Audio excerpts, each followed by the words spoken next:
Tragico incidente all'alba sulla provinciale via Piave Nuovo a Jesolo, morti 2 ragazzi di 22 e 24 anni, Tommaso Cattai che lavorava in un'azienda di Cessalto e Mattia Pavanetto ferito, un 38enne.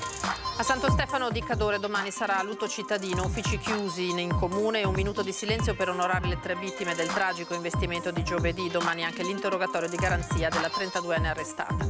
La signoressa è mattinata morto un anziano di 83 anni colpito da un malore mentre era in sella allo scooter. La caduta all'altezza della rotatoria sulla Feltrina, poco lontano da casa. La politica, 2 nodi da sciogliere in settimana per il segretario provinciale della Lega Trevigiana Coin, la dibattuta nomina del CDA di Asco Holding e le dimissioni del sindaco di Castelfranco Marconna. Temperature in salita domani e martedì anche nella Marca, atteso il picco del caldo dichiarato dalla Protezione Civile del Veneto, lo stato di allarme climatico. Sono trascorsi 40 anni dalla costituzione del consorzio delle Proloco tra il Piave e il Montello Aspresiano e il traguardo del volontariato del territorio festeggiato da oltre 200 persone. E a Zenson c'è invece un apparecchio radio che testimonia una storia di guerra e deportazione. Il comune ha voluto che venisse raccontata dallo storico Ivano Sartora la presenza dei familiari del protagonista fucilato dai nazifascisti. Buonasera, eccoci in diretta con l'edizione di Treviso dei telegiornali di Antenna 3 in questa domenica in cui vi dobbiamo dare conto dell'ennesimo incidente purtroppo dal bilancio tragico sulle strade. Siamo a Jesolo, ma una delle 2 vittime lavorava in un'azienda di Cessalto. Parliamo di 2 ragazzi giovanissimi, 22 e 24 anni, entrambi di Musile e di Piave, e nello scontro frontale che si è verificato all'alba è rimasto ferito anche un 38enne di Eraclea. Una cosa da caponare i peli. 2 ragazzi che ho detto subito questi sono morti, però il ferito perdeva sangue anche lui a un ginocchio, a un braccio, era completamente sotto shock, tremava, così insomma una cosa che auguro a nessuno di vedere. È così che Enzo Bergamo racconta il dramma che ha visto consumarsi a 2 passi da casa sua. Lui, il primo a intervenire sul luogo. Erano le 5:45 quando un forte boato lo ha svegliato. Un incidente frontale che non ha lasciato scampo ai 2 giovani ragazzi che viaggiavano in direzione Jesolo. Mattia Pavanetto, 24 anni, e Tommaso Cattai, 22, morti sul colpo. Rimasto gravemente ferito il 38enne di Eraclea, che era alla guida della Citroen C4. L'uomo stava percorrendo via Piave Nuovo in direzione San Donà per recarsi al lavoro. Abbiamo sentito il ferito che chiamava aiuto e sono arrivato là, abbiamo chiamato i soccorsi e dopodiché ho assistito un attimino il ferito perché era sotto shock, mi ha fatto chiamare la moglie e la mamma, però non rispondevano, e dopodiché è arrivato subito l'ambulanza. Il 38enne è stato elitrasportato all'ospedale di Mestre in gravi condizioni. Non ce l'hanno fatta Mattia Pavanetto e Tommaso Cattai. Tocca anche la comunità jesolana perché purtroppo uno dei 2 ragazzi, benché abitasse a Musile, era figlio di un noto operatore della nostra zona e quindi siamo ulteriormente scossi e devo dire che purtroppo c'è poco da dire di fronte a queste notizie, se non in questo primo momento stringerci vicino alle famiglie. Il padre di Mattia Pavanetto, Mauro, è infatti un noto albergatore di Jesolo, suo l'Hotel Sayonara, luogo dove i 2 amici, dopo aver passato la serata a una sagra, si stavano dirigendo. Mattia, 24enne, dopo gli studi aveva scelto di intraprendere la carriera militare. Da poco più di un anno era infatti entrato nell'esercito e nelle prossime ore sarebbe dovuto rientrare alla caserma di Trento. Di Musile di Piave anche l'amico Tommaso Cattai, 22 anni, dipendente di una fabbrica di Cessalto. Una strada provinciale, via Piave Nuovo, che i residenti raccontano come una strada pericolosa. Mi ero già immaginata che era successo qualcosa di brutto e siccome siamo tutti i giorni in mezzo agli incidenti ho preferito non andarci. Perché è una strada pericolosa? Perché questa è anche una strada pericolosa. Sì, adesso erano diversi anni che non succedeva più gente che moriva, però comunque ogni tanto anche qua ci sta qualche bel botto. A esprimere cordoglio alle famiglie anche l'associazione Albergatori di Jesolo, che ha listato a lutto le sue pagine social, e la sindaca di Musile di Piave, Silvia Susanna, che perde altre 2 giovani vite sulla strada. Un copione che abbiamo già visto, ha commentato, con i 4 ragazzi che hanno perso la vita nel 2019. È una tragedia che colpisce le comunità. Cercheremo di stare il più vicino possibile alle famiglie. Da questo dramma a quello di Santo Stefano di Cadore, dove domani sarà lutto cittadino, uffici chiusi, un minuto di silenzio per ricordare le 3 vittime del tragico investimento di giovedì scorso, ma domani sarà anche il giorno dell'interrogatorio di garanzia della 32enne arrestata. Il comune di Santo Stefano di Cadore ha deciso di proclamare per domani il lutto cittadino per onorare la memoria delle vittime della strage di giovedì scorso, in cui hanno trovato la morte Marco Antoniello, il figlioletto Mattia e la nonna Maria Grazia Zuin. Una dimostrazione formale, ufficiale, di vicinanza e di partecipazione da parte di un paese che fin da subito ha vissuto come proprio il dramma della famiglia di Favaro Veneto, portando fiori, lumini e soprattutto tanti peluche sul luogo della tragedia. Un'ultima carezza a Mattia, morto a neppure 2 anni. Anche chi è solo di passaggio si ferma a dire una preghiera. Una prosecuzione di tutto quello che abbiamo fatto in questi 3 giorni, quindi venerdì la prima cerimonia religiosa, sabato mi hanno detto che ne hanno fatto un'altra e poi abbiamo sospeso tutte le varie attività turistiche eccetera, quindi io credo che sia una conseguenza logica, terminiamo questi 3 giorni, 4 giorni di lutto con il lutto cittadino, esposizioni delle bandiere a mezz'asta, gli uffici pubblici sono chiusi per il pubblico e un minuto di silenzio a mezzogiorno. E domani sarà anche il giorno dell'udienza di convalida dell'arresto di Angelica Hutter, la 32enne tedesca al volante dell'Audi nera, sfrecciata a oltre 70 km/h in centro a Santo Stefano e piombata all'improvviso sulla famiglia che stava passeggiando sul marciapiede. Una dinamica che, insieme al racconto della violenta lite che la donna aveva avuto poco prima di risalire in auto, fa ipotizzare che Angelica possa aver deliberatamente deciso di travolgere le sue vittime per sfogare una rabbia incontrollata. La 32enne pare vivesse in macchina dallo scorso ottobre. Il suo legale chiederà che venga rimessa in libertà, ma il timore di inquirenti e familiari è che possa lasciare l'Italia. A Favaro ha intanto fatto ritorno Elena Potente, mamma di Mattia, compagna di Marco, figlia di Maria Grazia.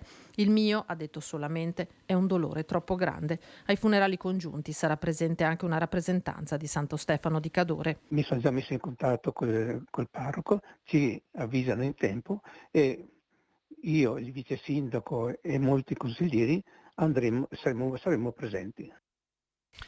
E vi dobbiamo dar conto di un altro incidente che è accaduto in mattinata, siamo nella Marca in questo caso. A perdere la vita a Signoressa di Trevignano è stato un anziano di 83 anni, membro dell'associazione Trevisani nel Mondo, colto da malore mentre rientrava a casa in sella allo scooter.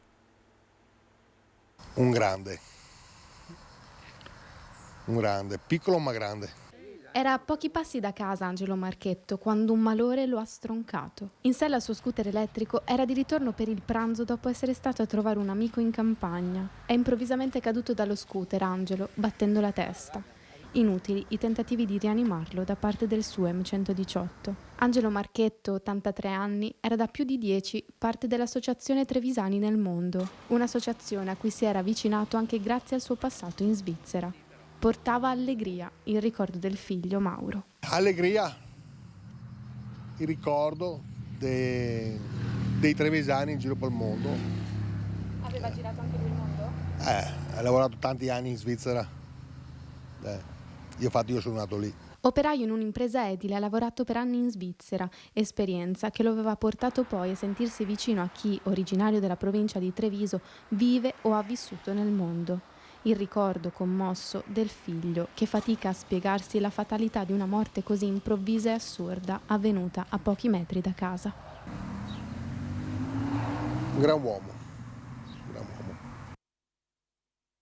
Questa è la testimonianza. Torniamo in città, a Treviso, con l'episodio che si è verificato invece nel quartiere di Sant'Antonino, dove si sono vissuti attimi di paura nel pomeriggio di venerdì. Siamo in strada del Mozzato, un'infermiera del Cafoncello è stata derubata, aggredita da un ladro in bicicletta. La 38enne stava andando al lavoro quando il malvivente le ha sottratto la borsetta che aveva nel cestino. Le sue urla hanno attirato l'attenzione di residenti e passanti, intervenuti per cercare di fermare trovare l'uomo, un 29enne di origini dominicane. Il primo a intervenire è stato un 39enne russo di ritorno dal supermercato col bimbo piccolo nel passeggino che stava spingendo. Ha bloccato lo scippatore, con decisione si è posto davanti al ladro facendolo cadere dalla bici e cercando appunto di fermarlo. Nonostante lo abbia colpito con le sue borse della spesa per cercare di liberarsi, ha tenuto duro il 39enne fino all'arrivo di altri residenti accorsi per dare manforte, e in pochi minuti sono poi arrivate sul posto volanti e ambulanza con il giovane scippatore che è stato arrestato con l'accusa a quel punto di rapina.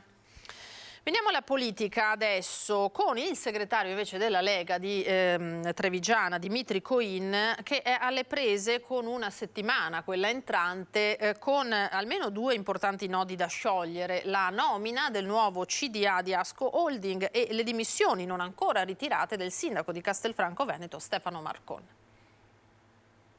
La nomina del nuovo CDA di Asco Holding, fronte questo su cui diversi sindaci leghisti hanno preso una direzione diversa dalla segreteria provinciale, e poi il nodo Castelfranco ancora da risolvere. Si apre una settimana impegnativa per il segretario della Lega Dmitry Coin, alle prese con un partito sfilacciato nel territorio, come ammette lui stesso. In questi 5 anni di commissariamenti così lunghi hanno portato anche a una certa anarchia. Dove il partito diventa debole, automaticamente gli amministratori occupano quello spazio di gestione anche politica. Martedì l'assemblea per il rinnovo dei vertici di Asco Holding. Coin è favorevole alla conferma dell'attuale presidente Giorgio Giuseppe Della Giustina, ma una fronda di primi cittadini preferirebbe l'ex sindaco di Villorba Marco Serena. Il rischio possiamo assumercelo nel momento in cui le cose sono nostre, ma quando sono dei cittadini dobbiamo usare la massima prudenza.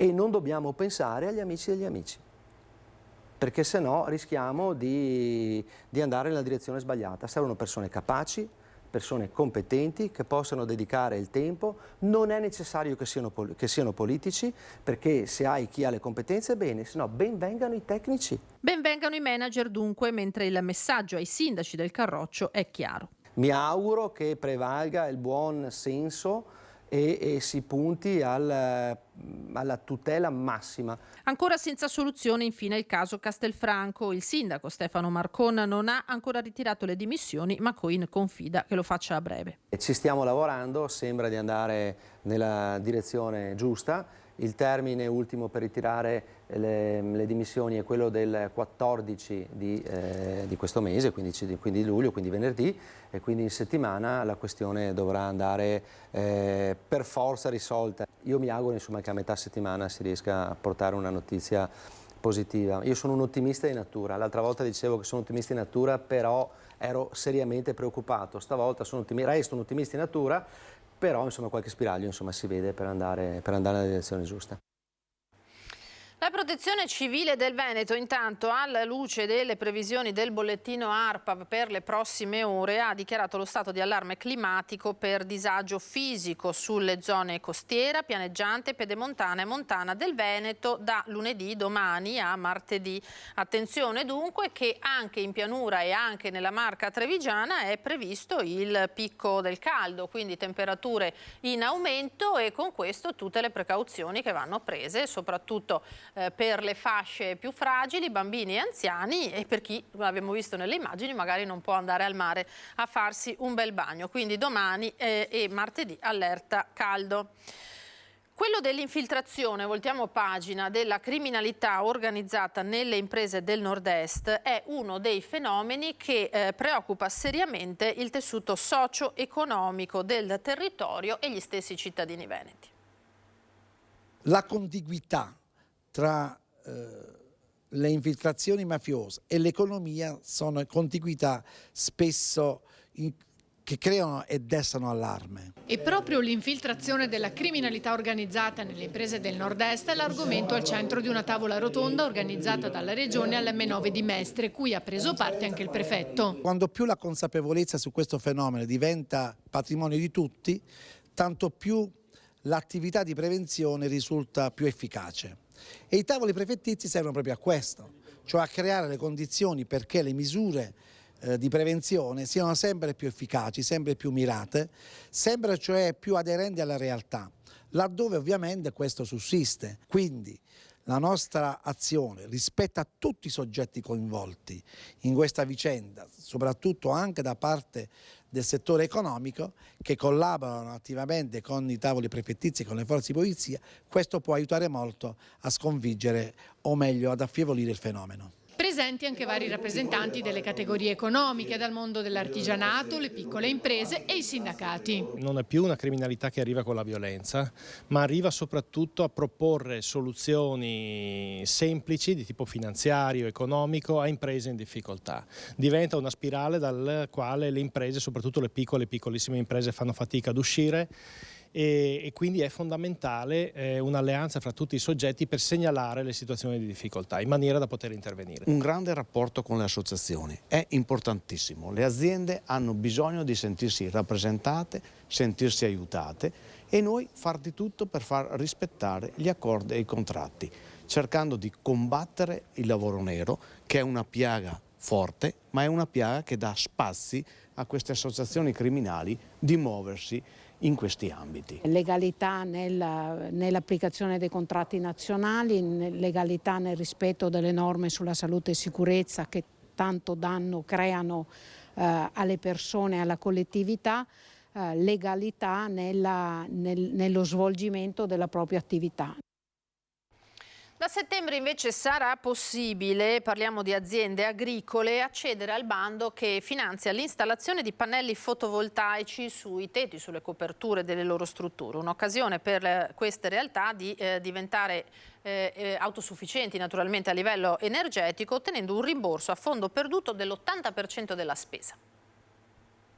1 miliardo di euro per le aziende agricole che faranno impianti fotovoltaici all'interno delle proprie aziende, quindi aziende agricole, zootecniche e anche agrituristiche, e avranno la possibilità di percepire un contributo fino all'80% per la produzione dell'autoconsumo energetico, quindi una possibilità importantissima. Un'opportunità importante per le aziende agricole. È stato pubblicato in Gazzetta Ufficiale il bando inserito nel PNRR che permette alle aziende agricole di realizzare impianti fotovoltaici sui tetti delle aziende, un'ulteriore occasione per coniugare innovazione e tradizione. Ricordo che nell'ultima programmazione del piano di sviluppo rurale PSR 1 miliardo 164 milioni che sono stati bruciati dalle aziende agricole per grossi investimenti all'interno delle nostre aziende. Quindi noi oggi le aziende agricole sono aziende che hanno fatto grossi investimenti sia per quanto riguarda l'aspetto ambientale ma soprattutto anche per quanto riguarda l'aspetto dell'innovazione. Quindi aziende sempre più inserite in un mercato che diano la possibilità alle nostre aziende di ridurre i costi di produzione e valorizzare la produzione. Sono trascorsi 40 anni dalla costituzione del consorzio delle Proloco tra il Piave e il Montello, c'è stata festa grande a Spresiano, ne parliamo tra pochissimo, subito dopo la pubblicità.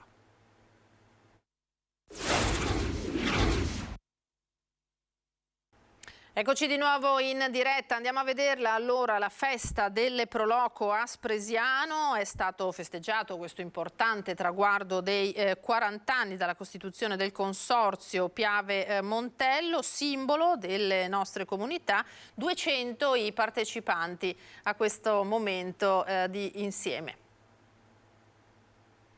Credetemi che sembrano cose trite e ritrite, ma se non ci fossero le Proloco potremmo chiudere i municipi. Una considerazione che spiega perfettamente cosa sono le Proloco. Persone che mettono volontariamente a disposizione delle comunità il loro tempo per realizzare piccoli e grandi progetti a beneficio di tutti. E quando gli obiettivi si fanno più grandi occorre farlo tutti insieme, consorziandosi. Ecco perché il 19 gennaio del 1983 a Spresiano 12 soci fondatori, rappresentanti di altrettante realtà comunali, hanno sottoscritto un patto per sviluppare insieme cultura, socialità e turismo dei territori. 40 anni di impegno e una Proloco in più oggi riconosciuti a tutti i responsabili di allora. Un modo semplice per dire grazie per l'impegno costante e gratuito, ma anche uno stimolo a tanti giovani perché capiscano il senso di comunità. Che cosa dà fare il volontario di una Proloco?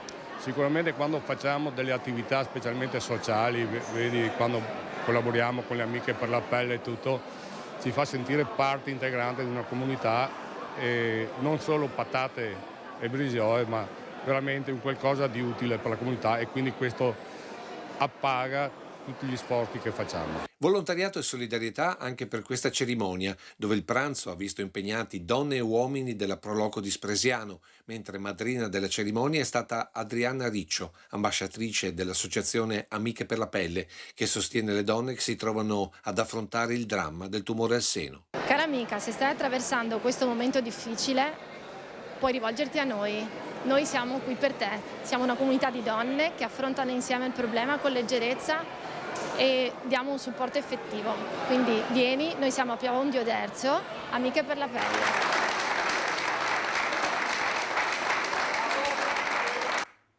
E un altro momento di comunità si è vissuto invece a Zero Branco con il mercato settimanale del sabato che proprio ieri mattina è stato riconosciuto come luogo storico del commercio. È un riconoscimento che inorgoglisce la nostra comunità e il paese di Zero Branco, ma soprattutto che certifica l'importanza di una delle attività che qui storicamente è sempre stata riconosciuta, cioè il mercato del sabato. Al mercato settimanale di Zero Branco il riconoscimento di luogo storico del commercio. Con una breve cerimonia, amministratori, ambulanti e cittadini hanno condiviso il momento della fissione della targa che certifica il ruolo assunto nel tempo dal mercato del sabato. A me il modello di paese verso cui stiamo andando non mi piace assolutamente, perché io ho paura che la forbice fra ricchi e poveri si stia drammaticamente aprendo e non vorrei che questo diventasse un paese per ricchi e basta. L'inflazione sta mordendo la capacità di acquisto delle nostre famiglie, le famiglie monoreddito stanno vivendo un momento davvero difficile. Ecco, un mercato come questo dà una risposta. E diciamo che una delle caratteristiche del mercato è proprio quella di riuscire a trovare merce che abbia un rapporto qualità-prezzo magari più agevole rispetto a quello che si possono trovare in alcuni negozi, ma poi c'è soprattutto lo spirito di comunità e lo spirito di aggregazione che è un valore aggiunto che i centri commerciali non hanno. È come se al sabato a Zero Branco ci fosse una festa ogni settimana e si ripetesse nel tempo. Un mercato di cui si hanno i primi riscontri nel 1797. È partito con le pesche, con i peperoni, con questi prodotti caratteristici della zona e man mano sono stati portati nel mercato e venduti al dettaglio. Poi naturalmente da questo nasce il mercato un po' alla volta, ma è cresciuto così. Da settembre a facilitare la vita a operatori e clienti ci sarà anche un'app. Diventerà più smart e inoltre consentirà ai cittadini di ricevere informazioni sul svolgimento del mercato, eventuali spostamenti in occasione di manifestazioni che impegnano la piazza e così via. E qui anche attività che sembrerebbero d'altri tempi, come l'arrotino, che nel caso ha solo 34 anni e ha proseguito l'attività di famiglia. Se no il nonno quando andava in pensione si fermava l'attività, allora ho preferito prendere in mano. Ecco. E si riesce a vivere con questo mestiere? C'è tanto da fare sacrifici, però si riesce a vivere.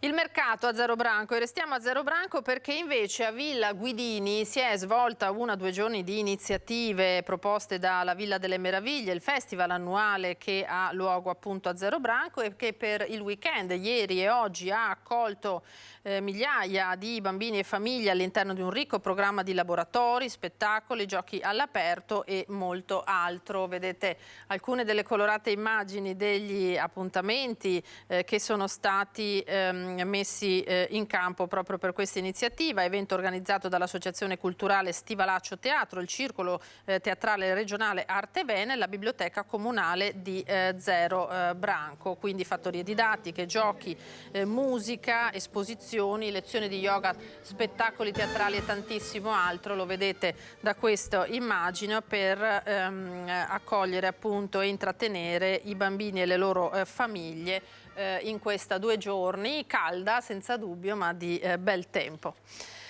E invece tornerà dal 21 luglio la 19ª edizione di Lago Film Festival, uno dei festival più longevi della Marca trevigiana, che non si ferma neppure dopo l'incendio che si è verificato nei giorni scorsi a Revine di uno dei magazzini, di uno dei depositi proprio dell'organizzazione. 42 paesi, 8 anteprime mondiali, 109 film in concorso per 9 competizioni, oltre 1000 i film iscritti. Sono solo alcuni dei numeri della 19ª edizione del Lago Film Festival, storico, ormai attesissimo festival indipendente di cinema di ricerca che si tiene ogni estate all'ombra del lago di Revine. Il festival, che quest'anno ha potuto contare anche sui fondi dell'Unione Europea, ospiterà dal 24 al 29 luglio un workshop europeo di critica cinematografica nell'ambito del progetto The End. Finalmente ci abbiamo lavorato molto e siamo riusciti a costruire questo nuovo network di critica cinematografica. Siamo a 6 festival in tutta Europa e noi ovviamente siamo l'approdo italiano. E sono dei progetti molto interessanti, nel senso che la critica cinematografica tra Italia e Slovenia, noi nel caso. Una programmazione vastissima che inizia al mattino con gli incontri, le colazioni con gli artisti, prosegue al pomeriggio con i workshop, le masterclass, i talk, le pop-up performance, per arrivare poi alla proiezione in riva al lago sotto le stelle. Un'offerta fruibile con biglietto unico. Quest'anno attesissima la retrospettiva dedicata a Love Diaz. Novità assoluta lo spazio Frontiers dedicato alle contaminazioni tra cinema e arti contemporanee. Dialogo non solo tra le persone e i contenuti, ma anche tra i contenuti stessi e soprattutto la possibilità di uscire dal perimetro cinema. Il cinema è un'arte che ha bisogno delle altre arti, delle altre competenze per poter crescere, evolvere e ovviamente continuare la propria ricerca. A Zensona adesso, perché c'è un apparecchio radio che racconta una storia di guerra e di deportazione, e l'altra sera l'amministrazione comunale ha voluto che venisse riraccontata questa storia dallo storico Ivano Sartora, alla presenza del figlio, dei nipoti e dei pronipoti del protagonista fucilato dai nazifascisti a San Donà di Piave nel 1944. Mi ricordo, era il suo giorno piccolo lì, e c'erano tutti raccolti 3 o 4 persone che ascoltavano il messaggio che attendevano da Radio Londra, quello che significava lancio d'armi. I ricordi da bambino tornano alla mente guardando questa vecchia radio carica di storia. È l'apparecchio dei conti Badini, che avevano una villa a Zenson di Piave. Padrone di casa è il conte Gustavo Badini, industriale della zona, che dopo l'8 settembre del 1943 decide di stare dalla parte dei partigiani, ma soprattutto degli ebrei che continuano a sfuggire ai rastrellamenti. Per questo ospita nella sua villa 2 famiglie, i Salvadori e gli Andreon, facendoli passare per parenti sfollati da Venezia. E per questo, dal 2 novembre del 2011 il suo nome è tra i 27.000 in tutto il mondo che il popolo ebraico riconosce come giusti tra le nazioni. Ma il conte Gustavo va oltre e inizia a organizzare il recupero delle armi che arrivano sulle spiagge di Eraclea e Caorle per la Resistenza, anticipate proprio dai messaggi cifrati di Radio Londra. Parla Londra. Trasmettiamo alcuni messaggi speciali. Felice non è felice. È cessata la pioggia. La mia barba è bionda. La mucca non dà latte. Giacomone bacia Maometto. Attività che anche per la sua posizione sociale lo espongono troppo, al punto che nel dicembre del 1944 viene catturato dai nazifascisti, torturato e ucciso a San Donà di Piave. A posteriori gli viene intitolata una brigata partigiana e poi a Zenson la strada principale che porta il suo nome. Di recente anche il comune di Treviso gli ha dedicato una via nel quartiere di Sant'Antonino. Badini, tutta la sua storia e la sua famiglia sono legati a noi, al nostro territorio e alla nostra comunità, sono un tutt'uno, fanno parte della nostra storia, fanno parte del nostro vissuto, ma anche del nostro futuro, perché non possiamo sapere dove andremo se non sappiamo da dove siamo venuti. Contare una storia soprattutto per imparare da quella storia. Si dice che la storia è maestra di vita, io non ci credo molto perché gli errori l'umanità continua a ripeterli e sono sempre gli stessi alla fine, però almeno avere la consapevolezza che si sarebbero potuti evitare, questo sì. L'arte di tagliare la legna quando esistevano pochi mezzi meccanici come la motosega, un'abilità tramandata da generazioni di boscaioli che arrivavano a sfidarsi in Cansiglio fino all'ultimo colpo d'ascia. E allora con il consueto servizio storico della domenica torniamo a 37 anni fa e vediamo il servizio realizzato allora da Tino Giacomin che abbiamo ritrovato nelle teche dei telegiornali di Antenna 3.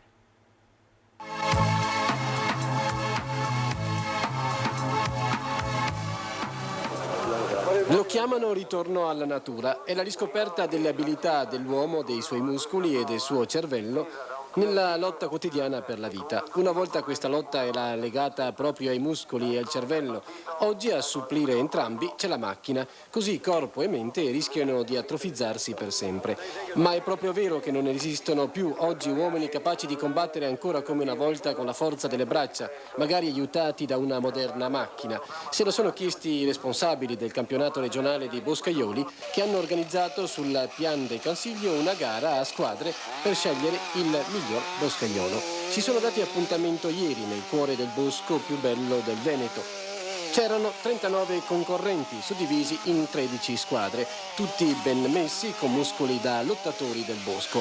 Le gare erano difficili, eccone alcune. Qui i concorrenti devono tagliare un disco perfetto. Vincerà chi si avvicinerà maggiormente alle misure ideali del cilindro. Difficile? Provare per credere. Una seconda gara prevedeva il taglio dei rami artificiali di un albero. Vince chi riuscirà a non lasciare nemmeno una puntina sul tronco. Era come fare la barba all'albero con un rasoio di diverse decine di chili. I concorrenti dimostrano abilità e sveltezza, segno di un'abitudine al mestiere. Sono i moderni boscaioli, gente che sa dove mettere le mani, o meglio, la motosega. Altra prova di forza, eccoli qua, alle prese con un tronco pesante diversi quintali. Devono farlo rotolare in modo da far coincidere perfettamente la linea rossa con il paletto che vediamo ai margini del terreno di gara. Infine, la prova più difficile.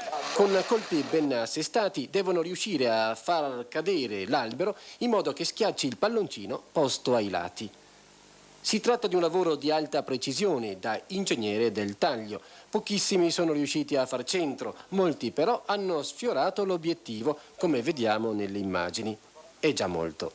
Le gare hanno attirato un folto pubblico che ha potuto rendersi conto di quanto è difficile fare il boscaiolo, ma anche del fatto che un mestiere così antico continua nonostante tutto a sopravvivere senza rimpianti per le qualità dei Tarzan del passato.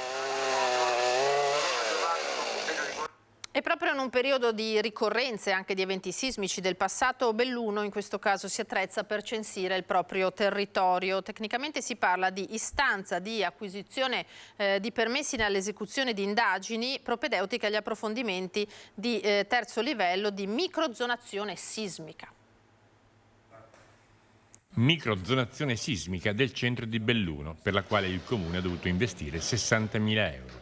Lo richiede la regione e senza si bloccano le richieste edilizie e i relativi introiti per il comune. Serve soprattutto per dare la possibilità a chi oggi vuole fare un piano attuativo, vuole fare una variante urbanistica e vuole soprattutto intervenire in alcune aree, la necessità di dare questo terzo livello di zonizzazione sismica. Le operazioni verranno svolte martedì 11 luglio e l'amministrazione si raccomanda affinché nessuno abbia a spaventarsi dei botti che verranno causati dalle procedure necessarie alla ricostruzione dell'assetto sismico e all'analisi della profondità del substrato roccioso. Saranno una trentina la mattina, tra le 8 e le 13, nel tratto cittadino tra la prefettura e Piazza dei Martiri, passando per Porta Dante, e altrettanti il pomeriggio tra le 14 e le 19 tra via Psaro e Piazza dei Martiri. Durante questi test il traffico veicolare verrà interdetto e non vi dovranno essere vetture lasciate in sosta. Ora ci spostiamo invece in una frazione di Belluno posta a nord del centro storico per la valorizzazione della rete sentieristica avvenuta grazie al volontariato. I sentieri nell'Alta Valle del Lardo. Un'occasione di scoprire angoli tanto nascosti quanto incantevoli del comune di Belluno. Adesso, per favorirne la fruizione, la rete dei 7 sentieri è stata tutta ritabellata con lo stesso stile utilizzato sul Nevegal. È stata rifatta durante la tabellazione, è stata migliorata, sono fatti anche degli interventi importanti anche sulla rete sentieristica per migliorare e per rendere più accessibile in modo sicuro tutta quanta la sentieristica agli escursionisti, che sono molti che utilizzano questa rete. Dal Bus del Buson ai resti risalenti al Neolitico, dai ritrovamenti risalenti all'età del bronzo avvenuti in località La Fossa, alle pendici dei monti Terne, Talvena e Serva, un'occasione in più di valorizzare quel territorio. Nuovi sentieri che si aggiungono alla tabellazione ordinaria e che vanno a valorizzare la zona delle valli bellunesi del Lardo, che quindi è una zona pregevole dal punto di vista naturalistico e che promuovono ulteriormente il nostro turismo locale. Ci fermiamo qui per questa sera, grazie per essere stati con noi, appuntamento come sempre a domani, adesso le previsioni del tempo, arrivederci.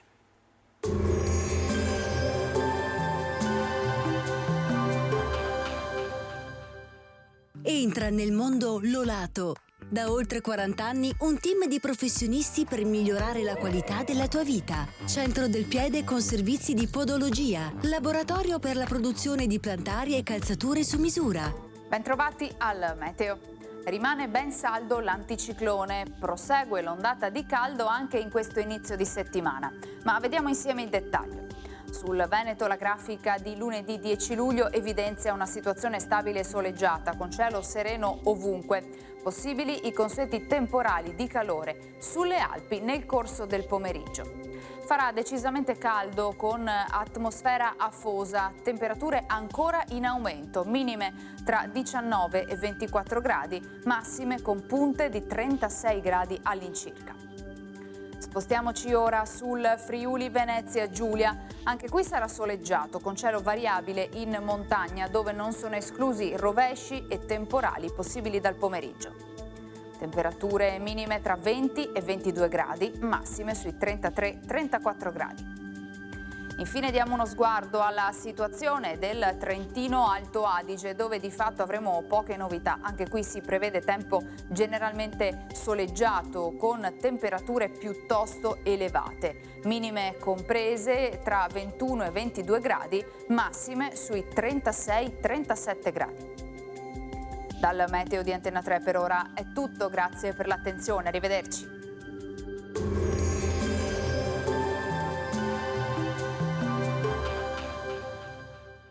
Busti, tutori e protesi di arto personalizzati. Ortopedia e sanitaria Lolato. A Treviso e Montebelluna. Lolato, soluzioni per star bene.